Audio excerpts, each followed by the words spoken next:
अजीज़ान अमन, आपको आपके भाई आदिल राजा का सलाम पहुंचे। मैं आपको खुश आमदीद कहता हूं। सोल्जर स्पीक्स के ऊपर आज 14 मई 2026 है। तारीख गवाह है कि इक्तदार के लिए भाई ने भाई को नहीं छोड़ा, और इस वक्त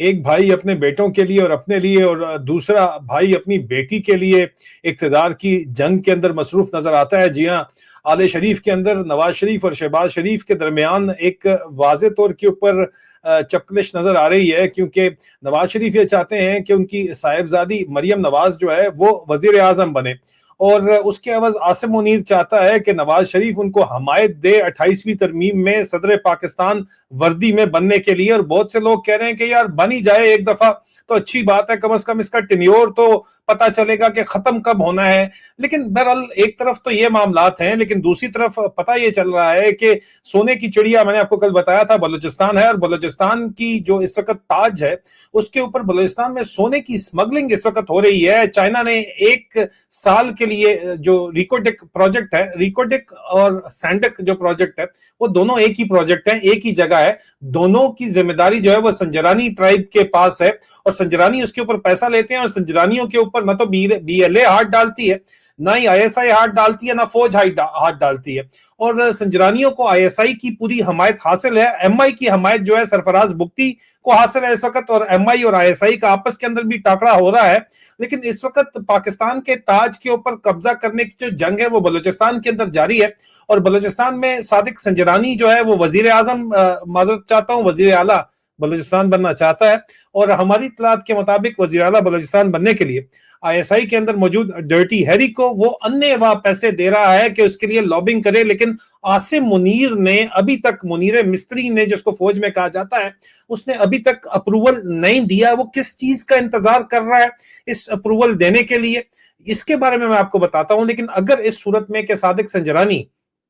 को बना दिया जाता है चीफ मिनिस्टर बलूचिस्तान, तो फिर बीएपी, बलूचिस्तान अवामी पार्टी भी पाकिस्तान मुस्लिम लीग नवाज के अंदर मर्ज कर जाएगी, और संजरानी जो है वो चीफ मिनिस्टर बन जाएगा। ये कहा जा रहा है, सादिक संजरानी को कहा जा रहा है कि बड़ा अच्छा पे मास्टर है डर्टी हैरी के लिए। और इस सारे दौरान पीटीआई को मैंने आपको बताया था, और ये इस वक्त वाज़े तौर के ऊपर पता चल रहा है कि पीटीआई को सिर्फ इस वक्त सुहेल अफरीदी को अपना बगल बच्चा बना के, स्वीट चाइल्ड बना के, वो तो स्वीट बॉय कम से कम उसको कहते थे अली अमीन गंडापुर को, लेकिन इसको तो बच्चा वो समझते हैं अपना, सुहेल अफरीदी को, इसको बच्चा बना के इन्होंने आगे लगाया हुआ है। और जब तक मैस मूवमेंट स्ट्रीट के ऊपर पीटीआई शुरू नहीं करती, जो कि नहीं करेगी, क्योंकि जाहिर बात है कि हर किसी ने अपने लेवल के ऊपर कॉम्प्रोमाइज किया हुआ है, जो ताकत के अंदर है, हर किसी ने ना सही लेकिन बहुत सौ ने किया हुआ है, जो कम से कम पावर के अंदर मौजूद है उनको उन्होंने काबू किया हुआ है। तो ये इन्होंने एस्टैब्लिशमेंट ने, मिलिट्री एस्टैब्लिशमेंट ने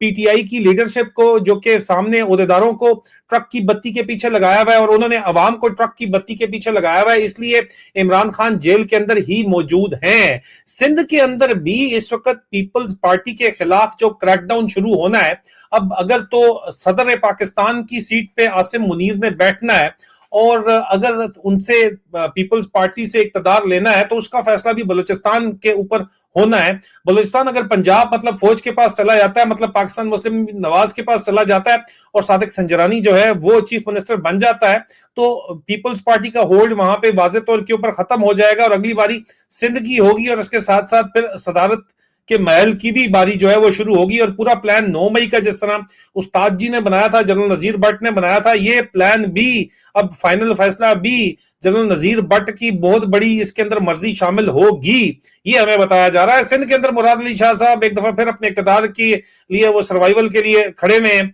और एक यहाँ पे जरदारी साहब चाहते हैं कि उनको चेंज कर दिया जाए, और उनकी जगह जरा ऐसा बंदा लाया जाए जो जरा अच्छे तरीके से मैनेज कर सके। पैसों की तकसीम के मामलात भी हैं सिंध के अंदर, सियासी बोलचाल सिंध के अंदर भी आया हुआ है, क्योंकि ओवरऑल जो गेम है वो बलूचिस्तान से जो शुरू होता है इस दफा, वो सिंध में आएगा। फिर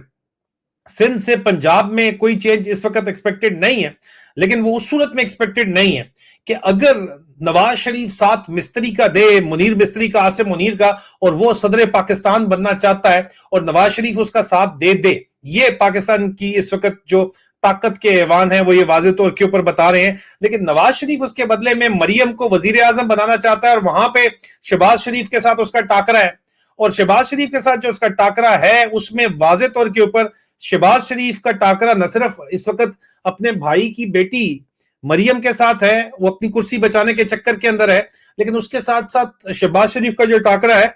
وہ محسن نقوی کے ساتھ بھی ہے، کیونکہ محسن نقوی کی بھی نظر اس وقت وزیر اعظم کی کرسی کے اوپر ہے اور محسن نقوی کام کر رہا ہے عاصم منیر کے لیے. تو اب عاصم منیر کو یا تو مریم کو مشوق اعظم پنجاب کو یہ سیٹ دینی پڑے گی پرائم منسٹر کی، اور ظاہری بات ہے کہ اس صورت میں پنجاب کی سیٹ اگر چیف منسٹر کی خالی ہوتی ہے تو وہ سیٹ شہباز ہو سکتا ہے اپنے بیٹے سلمان یا حمزہ کو دے کے کوئی سیٹلمنٹ اندر کھاتے ہی کر لیں، کیونکہ پنجاب تو یہ چھوڑنا نہیں چاہتے، تخت لاہور سے ٹھیک ٹھاک مال پانی کمایا جاتا ہے، اس کو تو یہ لوگ چھوڑنا نہیں چاہتے. لیکن بہرحال اب یہ ایڈجسٹمنٹ رہتی ہے کہ جناب پنجابستان کے اندر یہ کس طرح تقسیم ہوگی کہ چیف منسٹر پنجاب کون بنے گا. بلوچستان کا تو آپ کو بتا دیا، پیپلز پارٹی کے پاس رہے گا سندھ، لیکن ان کے جو ہے وہ ڈی فینگ کر دیا جائے گا، ان کو واضح طور کے اوپر ان کے ہاتھ پیر جو ہے وہ کاٹے ضرور جائیں گے، 28ویں ترمیم پہ ان کو راضی کیا جائے گا. ابھی تک تو نہیں ہو پایا، لیکن گیم بلوچستان سے شروع ہو رہی ہے. پاکستان مسلم لیگ نواز اور یہ جو بی اے پی باپ پارٹی ہے، اور باپ کا باپ سب کو پتا ہے کہ فوج ہے، فوج آخر یہ فیصلہ کرے گی ایم آئی اور آئی ایس آئی کی جنگ کے اندر جیتے گا کون. فیصلہ عاصم منیر نے کرنا ہے، اور عاصم منیر نے ابھی تک فیصلہ نہیں کیا، کیونکہ عاصم منیر اپنے مستقبل کے بارے میں فیصلہ کرنا چاہتا ہے. اور میں نے آپ کو بتایا تھا کہ شہباز شریف نے انٹیلیجنس بیورو کو لگایا ہوا ہے محسن نقوی کی مکمل 24 گھنٹے جاسوسی کے اوپر، اور نہ صرف ایک طرف یہ جاسوسی کی جا رہی ہے، دوسری طرف آئی ایس آئی اپنا پروجیکٹ چلا رہی ہے پیپلز پارٹی توڑنے کے لیے، پیپلز پارٹی کے اندر ایک سب گروپ بنانے کے لیے صبح شام کوششیں کی جا رہی ہیں، لیکن اس کے اندر آئی ایس آئی اب تک کامیاب نہیں ہو سکی، یہ بات پتا چلا ہے. اور ملٹری انٹیلیجنس نے اپنا پالتو سرفراز بگٹی کو بنا کے رکھا ہوا ہے، اور ملٹری انٹیلیجنس کچھ بھی کر کے سرفراز بگٹی کو بچانا چاہتی ہے. اور عاصم منیر کو اس وقت D G military intelligence major general Wajid Aziz کی طرف سے بار بار یہ ریکمنڈیشن دی جا رہی ہے کہ سرفراز بگٹی ہمارا گڈ بوائے ہے، گیلین ہے،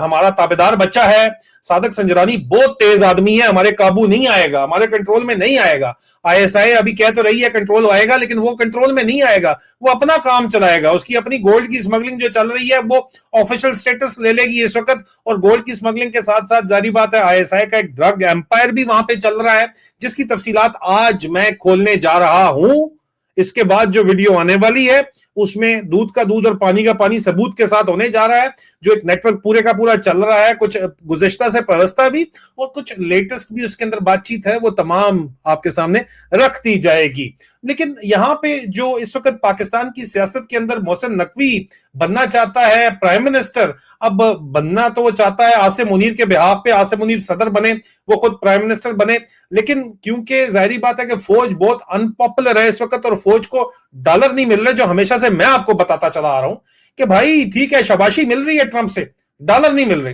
اور اگر ڈالر نہیں مل رہے تو پھر یہاں پہ مل بانٹ کے ہی کام چلانا پڑے گا. استاد جی نذیر بٹ تو کہتے ہیں نیب کے کیسز کھولو اور سب کو ڈک دو، لیکن سب کو اگر ڈکیں گے تو پھر ظاہری بات ہے کہ اس وقت جو پاکستان کے غریب کا حال ہے وہ کب تک جتنا بدحال ہے، کب تک ان کو یہ کنٹرول کر پائیں گے، یہ ایک بہت بڑا کوسچن مارک ہے. اور اس کے اوپر کہا یہ جا رہا ہے کہ اس وقت جو ان تمام لوگوں کے اوپر بھاری جو بندہ ہے وہ صادق سنجرانی صاحب ہیں، جو کہ بگسٹ پے ماسٹر ہیں اس وقت اس پولیٹکس کے اندر. جو 26ویں ترمیم اور 27ویں ترمیم کے لیے پیسہ جمع کیا گیا، وہ بھی اس کو جمع کرنے میں بھی صادق سنجرانی نے ایک اہم ترین کردار ادا کیا آئی ایس آئی کو یہ پیسہ جمع کر کے دینے کے لیے، جس کے تحت جو ہے وہ لوگوں کو انے واہ پیسہ بانٹا گیا. اور وہ پیسہ جو جمع کیا گیا اس کے اندر بھی پاکستان کا جو گلوبل ڈرگ ایمپائر چل رہا ہے آئی ایس آئی اور ملٹری اسٹیبلشمنٹ کی سرپرستی کے اندر، اس کو استعمال کر کے یہ پیسہ اکٹھا کیا گیا. اس کی تفصیلات اگلے ویلاگ کے اندر میں لے کے آ رہا ہوں، دل تھام کے بیٹھو کہ اب جو ہے وہ کچھ چھپا نہیں رہے گا، سب کچھ کھل کے سامنے آئے گا. اب تک کے لیے بریکنگ نیوز اپنے بھائی عادل راجہ کو اجازت دیجیے، ملاقات ہوتی ہے بہت جلد. Stay tuned for the next programme. خدا حافظ.